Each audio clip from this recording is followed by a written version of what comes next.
Good morning! Ngayong araw nga, pupunta nga kami ng Hong Kong Flower Show. Nasa Causeway Bay pala ito, exit E1. Sobrang dami nga ng tao ngayon kasi ito yung araw na day off namin. At dahil dalawa lang kami ng BFF ko, napagplanuhan namin na pupunta na muna kami dito hanggang maaga pa. Buti na lang nakapunta kami ng medyo maaga pa kasi maya-maya, sobrang dami na talaga ng tao. Maraming tao na yan kung titingnan nyo, pero mas lalo pa yan dadami mamaya. Kaya nung sobrang dumami na sila, umalis na rin kami.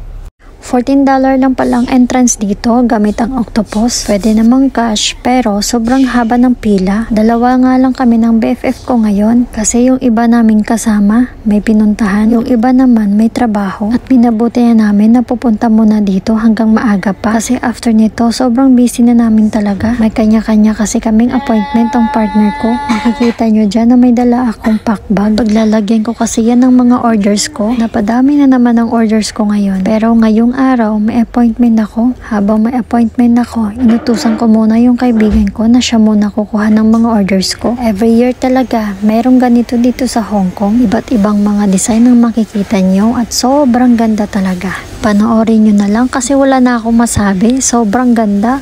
Walang ibang masabi kundi sobrang ganda. Na-amaze ako.